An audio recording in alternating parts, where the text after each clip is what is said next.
Hey guys, मेरा नाम है अभिषेक रॉय। आप देख रहे हो ज्ञान रूप। तो आप में से बहुत सारे ऐसे लोग होंगे, या वो 10वीं में है या 11th में है या 12th में है और बीटेक करने की सोच रहे हैं। तो आपको कन्फ्यूजन है कि आखिर बीटेक में एडमिशन प्रोसेस क्या है ओवरऑल, ताकि आपका जो एडमिशन है वो बीटेक में हो सके जब आप क्लास 12 पास आउट हो जाए तब।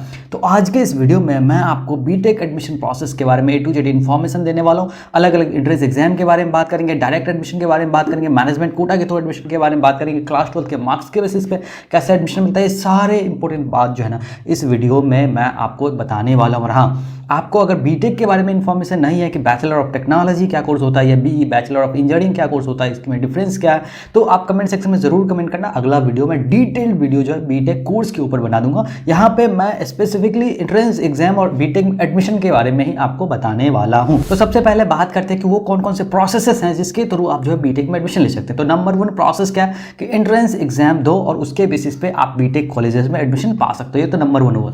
नंबर 2 हुआ कि डायरेक्ट एडमिशन। इसमें दो तरीके के होते हैं, एक तो मैनेजमेंट कोटा के होता है और जो दूसरा है वो इंस्टीट्यूशनल कोटा होते हैं, उसके थ्रू एडमिशन होता है। अब ध्यान है कि आगे मैं आपको डिटेल में बताने वाला हूँ कि मैनेजमेंट कोटा क्या आता है और इंस्टीट्यूट कोटा क्या होता है। और जो तीसरा आता है ना वो जनरली दूसरे का एक पार्ट है, यानी कि वो भी एक तरीके का डायरेक्ट एडमिशन ही है। ये होता है क्लास 12 के मार्क्स के बेसिस पे।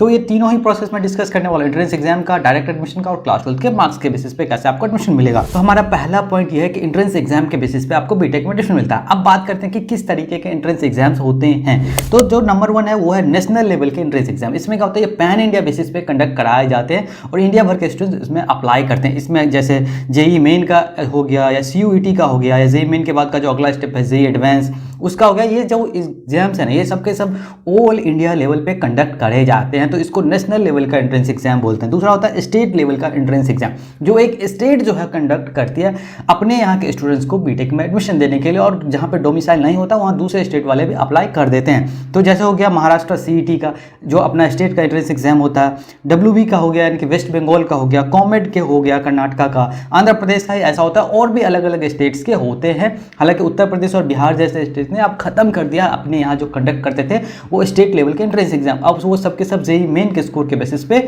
अपने यहाँ बीटेक के कॉलेजेस में एडमिशन देते हैं। तीसरा टाइप जो है ये है यूनिवर्सिटी लेवल के एंट्रेंस एग्जाम। इसमें जनरली प्राइवेट यूनिवर्सिटीज़ आते हैं मोस्टली। ये जो यूनिवर्सिटी होता है ये अपना खुद का इनका इन हाउस एंट्रेंस एग्जाम ये कंडक्ट करते हैं, उसके बेसिस पे अपने यहाँ बीटेक कोर्सेज में एडमिशन देते हैं। जैसे बिट्सैट का हो गया, बिट्स पिलानी के जितने कैंपसेज है उसमें एडमिशन मिलता है। वीआईटी का हो गया, वीआईटी के जितने कैंपसेज है उसमें एडमिशन मिलता है। जो है मणिपाल का हो गया, Manipal entrance test, Manipal MET बोलते हैं, इसके थ्रू भी आपको जो मणिपाल के कॉलेजेस में एडमिशन मिलता है। एसआरएम का हो गया, और भी बहुत सारी यूनिवर्सिटीज़ हैं जो अपना एंट्रेंस एग्जाम खुद कंडक्ट करते हैं। जैसे चंडीगढ़ यूनिवर्सिटी हो गया, शारदा यूनिवर्सिटी हो गया, एमआईटी यूनिवर्सिटी हो गया, लवली प्रोफेशनल यूनिवर्सिटी हो गया।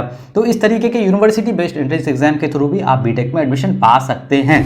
अब बात निकल के आती है कि एलिजिबिलिटी क्राइटेरिया क्या कुछ रहने वाले। तो यहाँ ध्यान है कि अलग अलग कॉलेजेस के अलग अलग एंट्रेंस एग्जाम के बेसिस पे एडमिशन तो मिलता ही है, लेकिन वहाँ पे एलिजिबिलिटी क्राइटेरिया भी वेरी कर रहे होते हैं। बट मैं यहाँ पे आपको इन जनरल अगर बताऊँ कि क्या कुछ एलिजिबिलिटी क्राइटेरिया है बीटेक में एडमिशन लेने के लिए, तो क्वालिफाइंग सब्जेक्ट्स की अगर बात करें तो फिजिक्स, केमिस्ट्री और मैथमेटिक्स आपके कंपलसरी सब्जेक्ट्स होने चाहिए।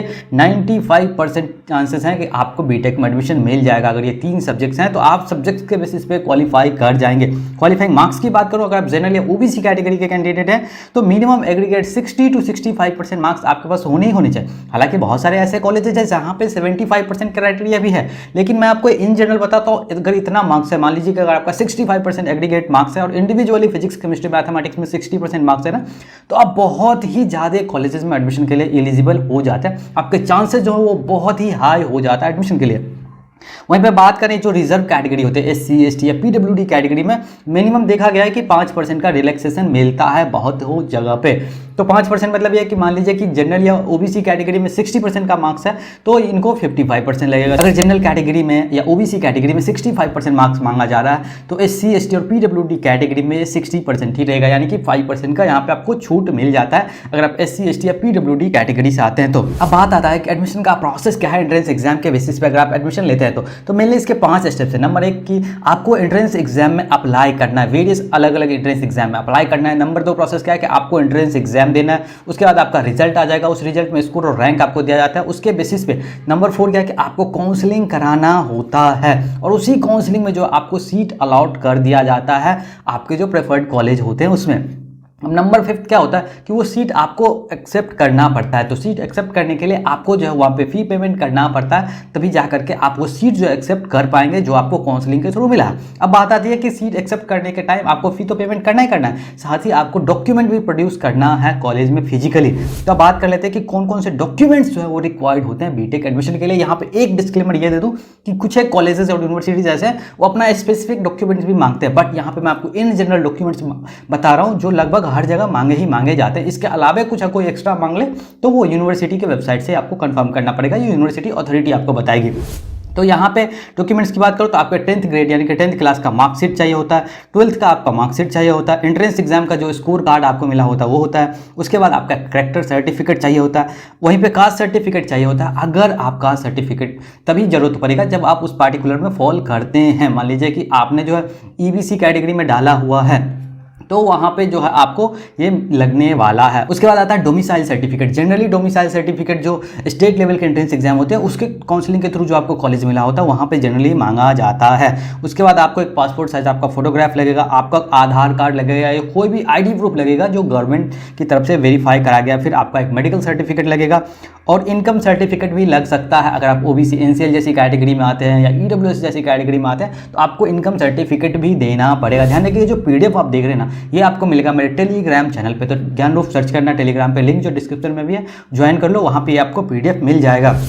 अब बात कर लेते हैं, ये तो था कि एंट्रेंस एग्जाम के बेसिस पे कैसे आपको बीटेक में एडमिशन मिलेगा। अब बात करते हैं कि डायरेक्ट एडमिशन कैसे आपको बीटेक में मिलेगा। तो जैसे मैंने अभी स्टार्टिंग में बताया था, एक उनका होता है मैनेजमेंट कोटा और दूसरा होता है इंस्टीट्यूशनल कोटा। तो मैनेजमेंट कोटा क्या होता है कि प्राइवेट कॉलेजेस और यूनिवर्सिटीज़ होते हैं ना उनके पास डायरेक्ट एडमिशन ऑफर करने का ये एक जरिया होता है, जिसमें कॉलेज किसको एडमिशन देगी ये कॉलेज डिपेंड करती है। जनरली इसमें 12th क्लास के मार्क्स के बेसिस पे एडमिशन दे रहे होते हैं, बट यहाँ पे एक इनका ड्रॉबैक है कि इसमें आपको बहुत ही ज़्यादा फी लगता है। जी हाँ, दूसरा होता है इंस्टीट्यूशनल कोटा। यहाँ पे समझा दूँ, जैसे कि अगर आप उत्तर प्रदेश से आते हैं तो एकेटीयू जो है बहुत सारे कॉलेजेस एकेटीयू के अंदर में आते हैं और एकेटीयू काउंसलिंग के थ्रू उत्तर प्रदेश के प्राइवेट कॉलेजेस में भी आपको बीटेक में एडमिशन मिलता है। लेकिन बहुत ज़्यादा ऐसे कॉलेजेस हैं जो एकेटीयू के थ्रू एडमिशन तो देते हैं लेकिन सिर्फ 85% सीट्स पे 15% सीट्स जो होते हैं वो रिजर्व रखते हैं अपने यहाँ, उस पर वो डायरेक्ट एडमिशन देते हैं। तो जो 15% सीट्स होता है ना उसी को इंस्टीट्यूशनल कोटा बोलते हैं। इसमें जनरली क्या होता है कि आपको हायर फी नहीं देना होता है जैसे मैनेजमेंट कोटा में देना होता है। हाँ, कुछ इंस्टीट्यूट्स में ये होता है कि आपको हायर फी लगेगा, पर इन जनरल हायर फी नहीं लगता है। मैनेजमेंट कोटा में हायर फी आपको डेफिनेटली देखने को मिलेगा ही मिलेगा। अगर आपको ये जानना है कि आपको मैनेजमेंट कोटा के थ्रू कैसे एडमिशन मिलेगा कंप्लीट प्रोसेस, और इंस्टीट्यूट कोटा के थ्रू आपको कैसे जो है एडमिशन मिलेगा कंप्लीट प्रोसेस के बारे में जानना है, तो डेफिनेटली कमेंट सेक्शन में कमेंट करना। हाँ, आप जितने भी सोशल साइट्स हैं, चाहे ट्विटर हो गया, इंस्टाग्राम हो गया, व्हाट्सएप हो गया, टेलीग्राम हो गया, फेसबुक हो गया, इन सब जगहों पे ज्ञानरूप को फॉलो कर सकते हैं। तो ये तो था कि आपको बीटेक में एडमिशन कैसे मिलेगा। और हाँ, अगर आपको अलग अलग एंट्रेंस एग्जाम के बारे में जानना है तो वो भी सीरीज अभी चल रहा है, वीडियोस ऑलरेडी आ रहे हैं चैनल पे, तो चैनल सब्सक्राइब कर लो, बेल आइकन क्लिक कर लो और चैनल पे जाओ और देखो कौन कौन से वीडियोस अब तक अपलोड हो चुके हैं।